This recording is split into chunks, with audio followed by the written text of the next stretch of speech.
Assalomu alaykum yurtdoshlar, men ismim Ibrohimjon. Bugun sizlarga shu ajoyib villa proyekti haqida qisqacha ma'lumot berib o'tamiz. Nomi Akris Miras Plus tomonidan qurilmoqda. Ko'rib turganingizdek, bir qancha yashil zonalari, ko'llari va hamma qulayliklarga ega bo'lgan ajoyib premium proyekt hisoblanadi. Kerala lokatsiyasini ko'rib chiqamiz. Mana bu Dubay xaritasi. Dubay aeroporti, downtown, Palma va Marina, mana Al Maktum aeroporti. Akris mana shu joyda joylashgan.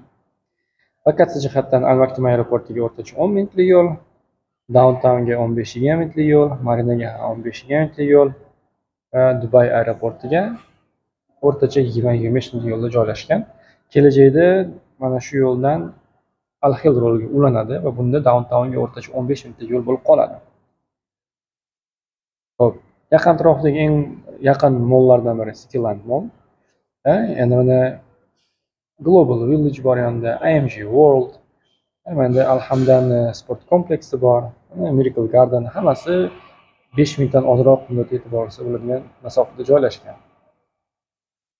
Proyekt o'zi juda ham yashillik zonalaridan iborat. Mana ko'rayotganlaringizdek, bu mana master plani. Mana bu yerda Al-Nahyan Road, mana bu yerda Emirates Road. Kirish bu tarafdan va bu tarafdan bo'ladi. Mana o'z maktabi, mana ikkita masjidlari, mana club house, shopping centri va bog'chalardan iborat. O'rtacha 24%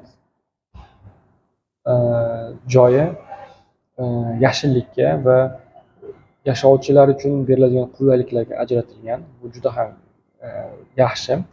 Bundan tashqari bir qancha bog'lari bor. Mana ko'rayotganlaringiz, mana yashil o'zini krugi bor. Mana shu o'ziga yashaydigan insonlar uchun bir qancha bog'lardan, to'g'rirog'i 7 ta bog'dan tashkil topgan. Hammasida har bitta o'zini tematikasi bor va o'ziga xos atmosfera beradi. Bundan tashqari biz bugun mana shu villalar haqida informatsiya beramiz.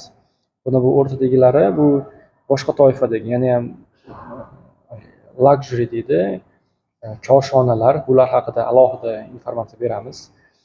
Bu villalar biz aytgan mana premium villalar 3 bedroom, 4 bedroom va 5 bedroomli villalardan iborat bo'ladi. 5 bedroomli villalar odatda hammasi shu ichkaridagi bog'larga qaragan.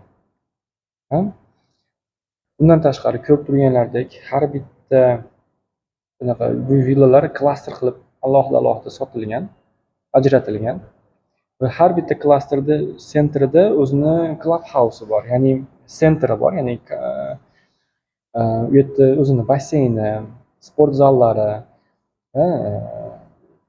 oshnalar bilan yig'ilib o'tiradigan xonalari, bir qancha o'yingohlari bo'ladi.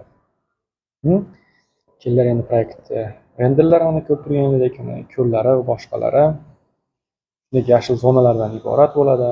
Mana har bitta yashil zonalarida bolalar o'ynaydigan joylari, bir qancha o'yin maydonlari, yashil zonalari bor. Ko'rib turganingizdek, aytgancha 7 ta bog'i bor. 7 ta bog'larida ba'zilar parfum garden, masalan, gullar o'stiriladi. Keyin edible garden deydi. Edible garden mana shu ko'rib turganinglar sabzavotlar, mevalar yetishtirilishadi va bu yerda yashaydigan aholi shu ishlarda ishtirok etishi, o'rganishi va shundan tayyor bo'lgan sabzavot va mevalarni iste'mol qilishlari mumkin bo'ladi. Ko'rib turganlar yashil zona, buni laguna, bu o'rtasidagi lagunada shu cho'miladigan zonalari va dam oladigan joylari bo'ladi. Mana ko'rayotganlaringiz mana kortlari, yashil zonalari, juda ham ajoyib qilingan proyekt. Xo'p, bu mana 3 bedroomlik, ya'ni 3 ta yotoqxonalik villani planirovkasi. Xo'p, villa endi bu har taraflama ajralib turadigan uy. Ikki tarafdan koridorlari bor, yashil koridor, parkovkasi, mana kirilgani, mana bir tarafda zinapoyasi bor. Mana bu yerda yordamchilar xonasi o'zini sanuzel bilan birga, mana sanuzel, oshxona, katta zal, tashqi dam olish joylari va basseyn. Ikkinchi etajga chiqilganda mana bu yerda bitta yotoqxona, mana bu yerda ikkinchi yotoqxona, общий sanuzel va keyin mana bu yerda master yotoqxona ham bor. Mana o'zini garderoblari, sanuzeli bilan birga balkonlari ham bor. Mana shu villalarda qanday ko'rinishda bo'lishini ko'rib turganinglardek. Bu endi 4 bedroomlik 3 etaj bo'ladi. Mana parkovkasi, mana kirish, kirilganda mana общий sanuzel. Mana bu yerda yordamchilar xonasi, o'zining sanuzel bilan birga zinapoya tepaga chiqadigan va tashqi dam oladigan joylari. Mana katta zal, oshxona, basseyn. Tepaga chiqilganda mana bu yerda bitta yotoqxona, mana bu yerda yana bitta yotoqxona. Va общий sanuzeli bor. Va bu yerda mana master yotoqxonasi bor. O'zining sanuzeli, garderoblari va balkonlardan iborat. Endi tepaga chiqilganda bu yerda yana bitta yotoqxona bor, o'zining sanuzeli va kattagina balkondan iborat bo'ladi. Ko'rib turganinglardek, mana shu villalar qanday ko'rinishda bo'lishi. Hop, bu boshqa tipdagi 4 bedroomlik, bu 2 etaj bo'ladi. Mana parkovkasi, mana kirish, kirilganda ro'parada anaqa tepaga chiqadigan zinapoyasi bo'ladi. Mana bir tarafda yordamchilar xonasi, o'zining sanuzeli bilan birga, mana bu tarafda bitta yotoqxona, o'zining sanuzeli bilan birga oshxona, katta zal va tashqi dam olish joylari, basseyn. Va bu yerda ikkinchi etajga chiqilganda mana yerda bitta katta zal, mana bu yerda bitta yotoqxona, o'zining sanuzeli bilan birga, mana bu yerda yana bitta yotoqxona, va общий sanuzel. Mana bu master yotoqxona. O'zining garderobi va sanuzeli bilan birga, mana balkonlari ham bo'ladi. Ko'rib turganinglardek shunday ko'rinishda bo'ladi. Hop, bu mana 5 bedroomlik 5 yotoqxonalik villa. Hozirgi ko'rganimiz bilan birinchi va ikkinchi etajlari bir xil, faqatgina buni 3-etaji ham bo'ladi. 3-etajda yana bitta yotoqxonasi bor. Va ko'rib turganinglardek, o'zini katta balkoni bilan birga va sanuzeli bilan birga.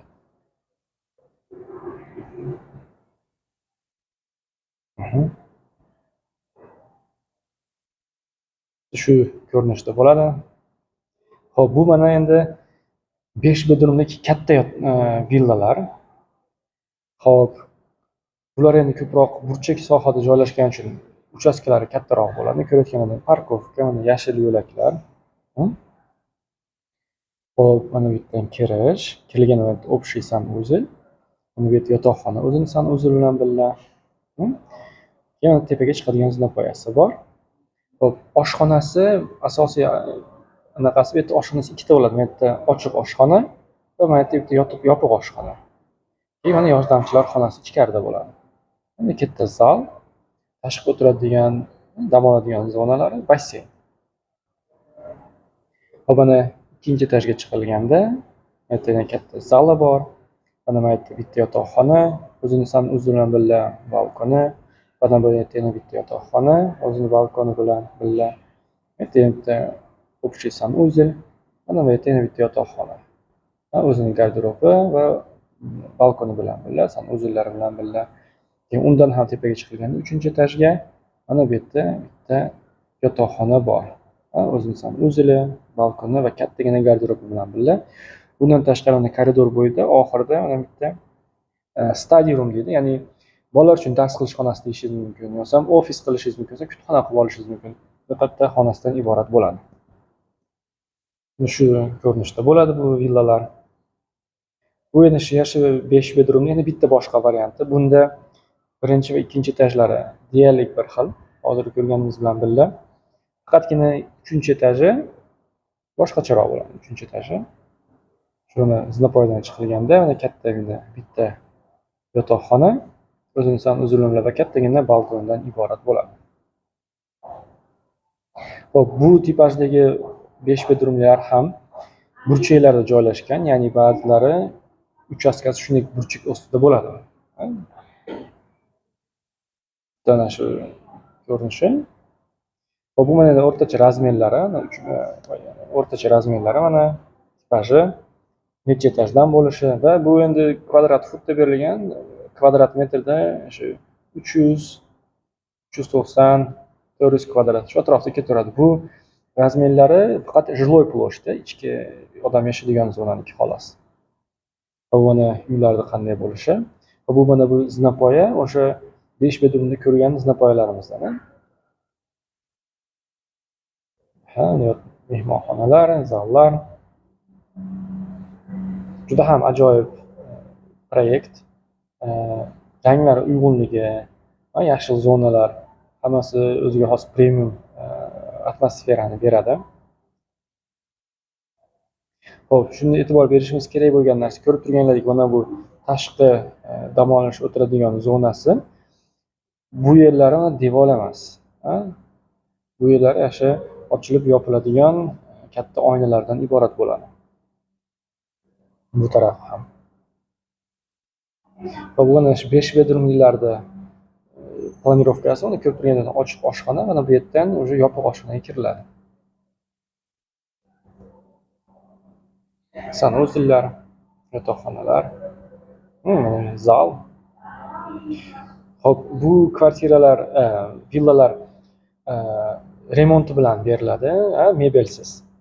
Xo'p, quruvchi 65 ga 35